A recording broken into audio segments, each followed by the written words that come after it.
knows I need this one. Well, I was gonna open up with this song and a dance, but I think you said it all, so I'm gonna skip that part. Just go right into the talk. I'm so grateful once again to be here sharing the word with you today. I don't have many opportunities to be able to practice sharing the word, and this is an opportunity for us to come together and hear what the divine has to share within our hearts. So before I begin the channeling, I just invite us to all close our eyes, and you can place your hand on the center of your heart if you'd like, or just bring awareness to your heart space.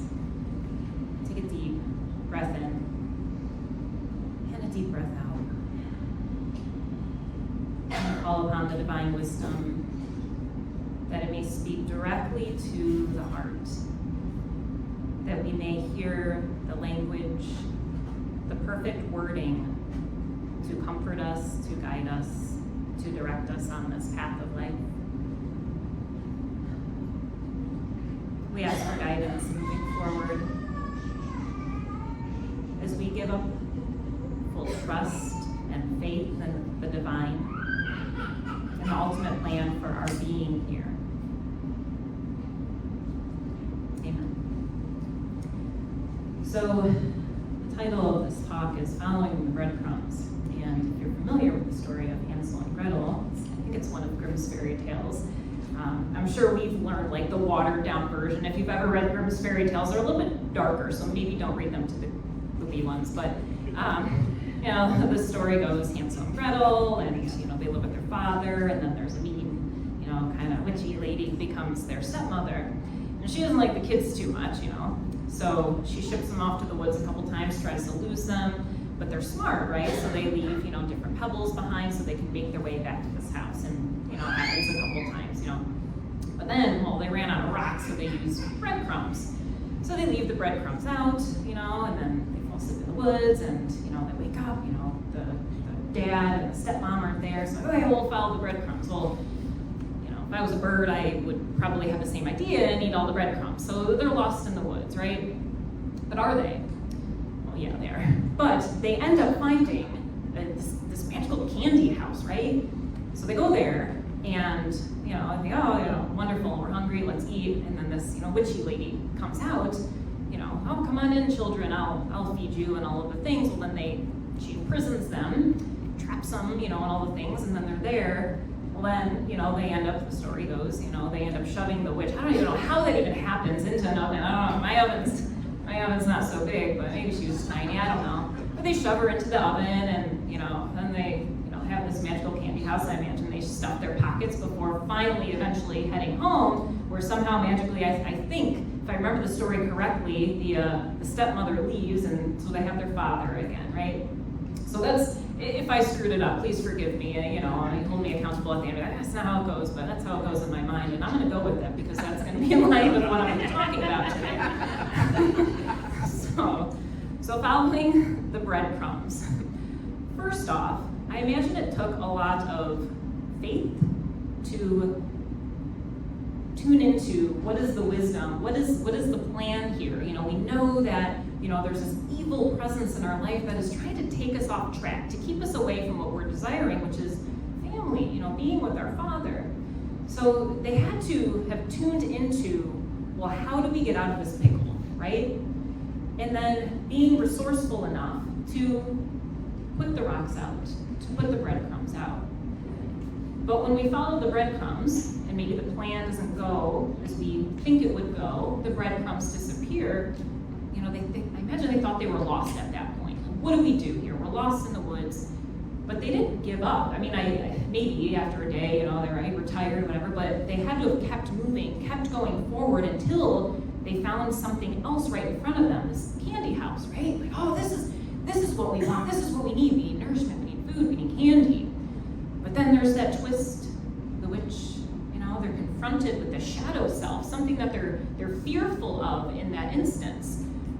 But it doesn't stop there. I imagine, again, it took a lot of faith for them to tune into the wisdom of the divine to then come up with a plan to ultimately end her in a really gruesome way, but to confront that darkness, that evil, and shove it in the oven. And then from there, they could have stayed in the candy house. I'm sure they would have sustained themselves for a while. Maybe have gotten diabetes, but but they would have been okay. But they weren't desiring the candy house, right? It was kind of like this bonus thing. What they ultimately desired was love, right? So then they set off again and made it home. And then, at that point, love was ready to receive them. The stepmom was gone. And they had their father back. They had that love. So in order to follow these breadcrumbs, this path in front of us, we have to have faith. We have to know where we're going, truly where we're going. We want a job, we want a family, we want to retire, whatever it is, but really, what are we wanting? I think we want love. We want life, we want that ultimate life. We want community, we want relationship, we want to know ourselves. And I imagine multiple times throughout the story their faith was tested with an opportunity for them to get to know themselves a little bit more and what they're capable of, right? So we have these challenges that we're faced with, and we can decide in those moments, am I going to stay here? And we can, we absolutely can, and maybe we do that for a while. But then eventually, Spirit's going to call us forward, and it's up to us to tune into that power to take that leap of faith forward, knowing that there's something on the other side. There's that candy house. There's family.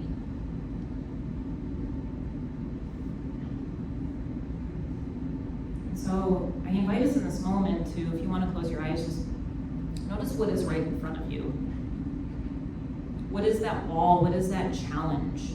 And is today the day to take that step forward into that path you are desiring? And if you don't know what you're desiring today, that's okay. I think we're all kind of trying to figure out what that is, if we could name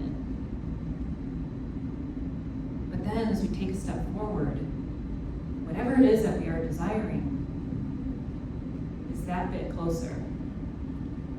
And we can know from this story and reflecting on our lives that even if we confront the shadow, we confront the witch, the breadcrumbs are gone, these challenges happen, everything seems lost in doom and gloom, that, well, maybe that in itself is a part of the plan.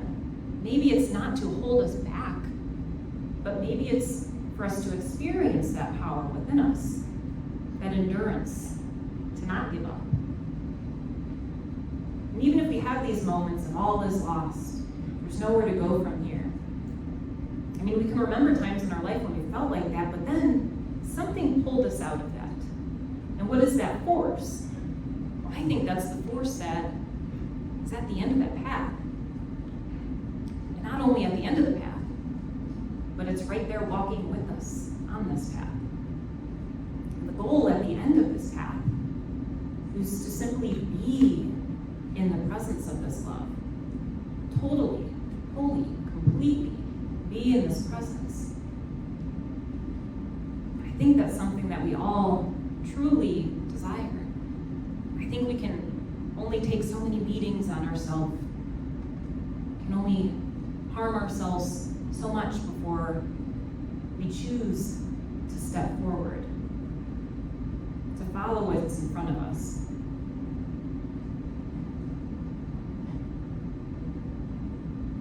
So now I can imagine that when Hansel and Gretel get back with the father, then that in itself, I mean, the story goes on from there. And it's always challenging, if you've had this moment of your life, to allow that much love in, right? Have you ever been so loved by somebody you don't know what to do with it? It can't be real, right? No, but it is. And it's an expression of that love that we're ultimately desiring. So even when we get what we want, what we're after, can we receive it? Can we open our hearts wide enough to know that we are worthy? Can we know that we are worthy to receive the love that's here for us? in all of the forms that it takes. So maybe it's represented in a partner, in a neighbor, in a friend, in a mother or father or whoever. A complete stranger. You ever somebody do something really kind for you? Why do they do that? Who am I? Who am I not? Who are we not to receive that love? And on the way to learning about this love and experiencing this love and the doubts that come through, I know for me it's easy to judge the challenges, to blame myself for them. I know I'm the creator of my universe, so I must have made this choice. I screwed up somehow. I got off track. Maybe Hansel and Gretel, like, oh man, of course, breadcrumbs kind of, they would do that. Of course the birds are going to eat it, they could have beat themselves up.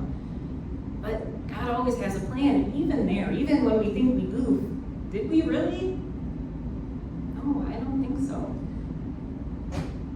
I think that no matter what happens, the choices that we think we make can't screw it up. Because we have our eyes fixed on something.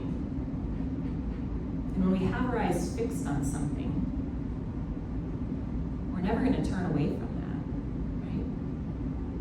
And so another question to ask yourself is, what are my eyes fixed on?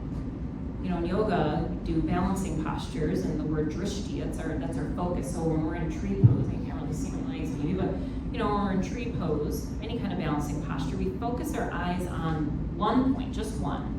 All right, if you try, go home or after the service, go out there and try it.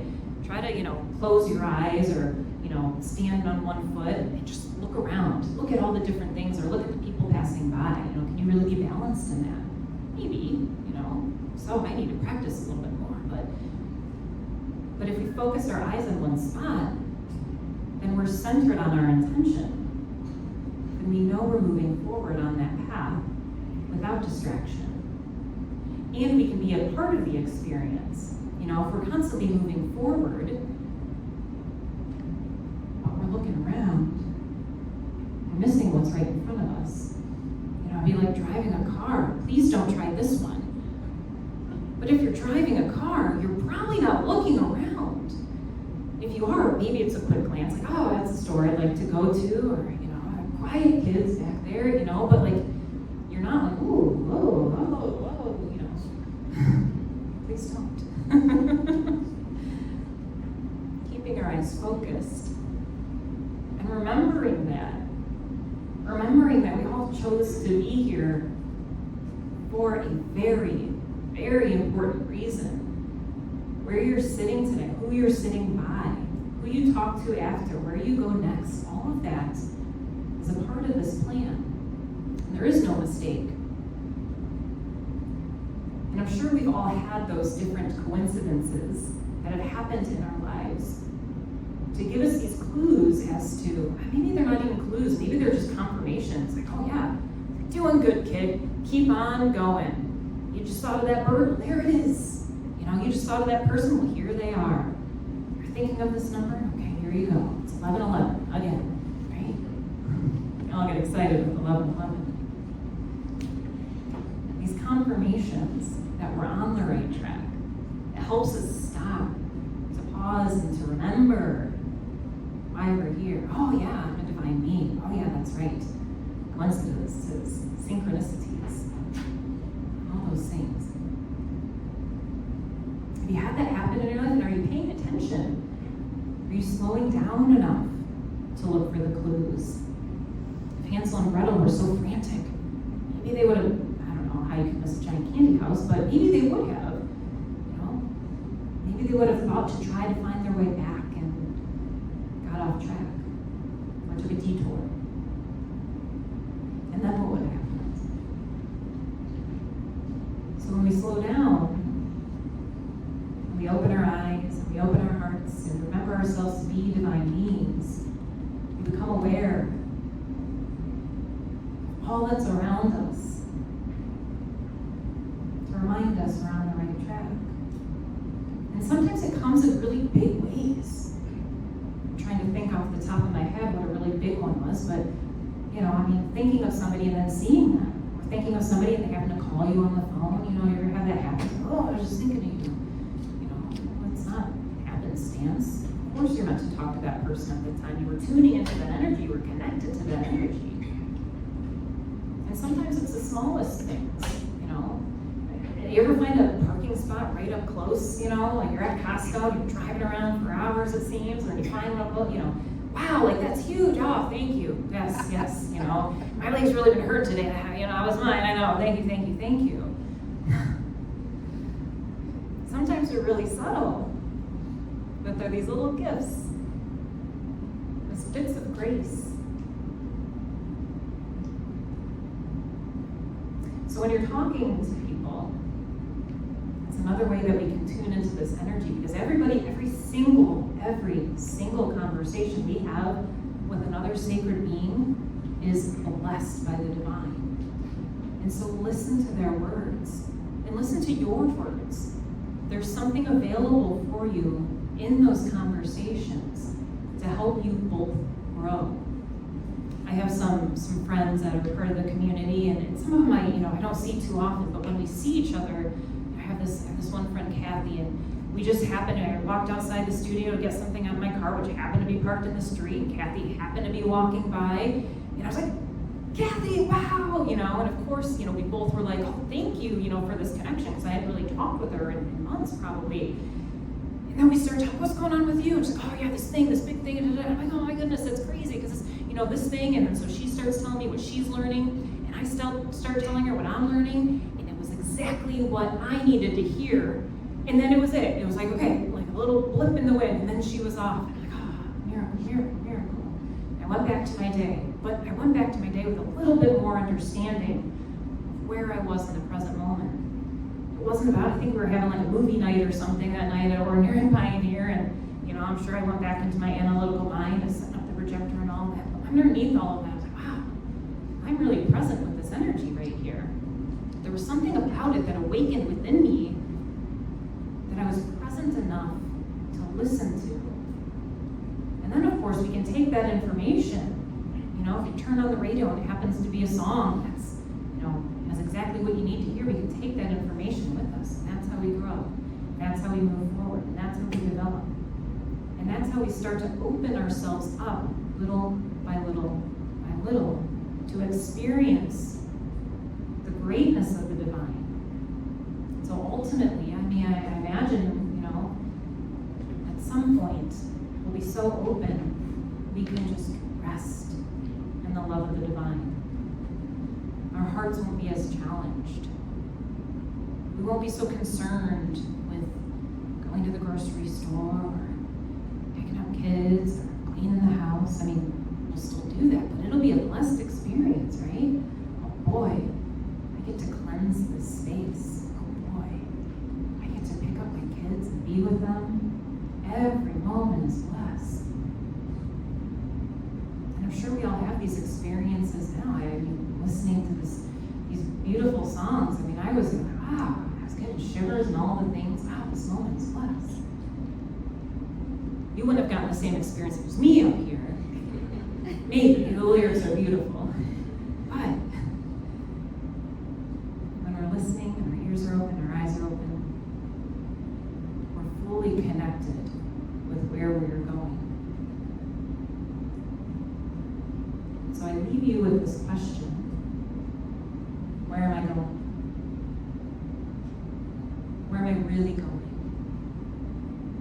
What are my eyes fixed on?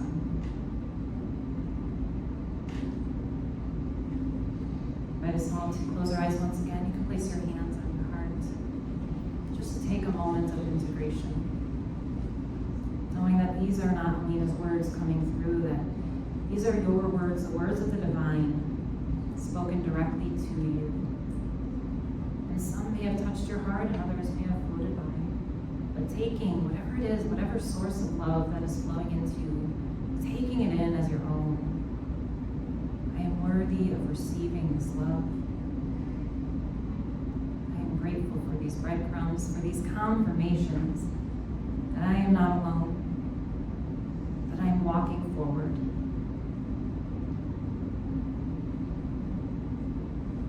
Thank you. If you would like to support this content and others like it, please give at unityoftoledo.com, where love is an everyday experience.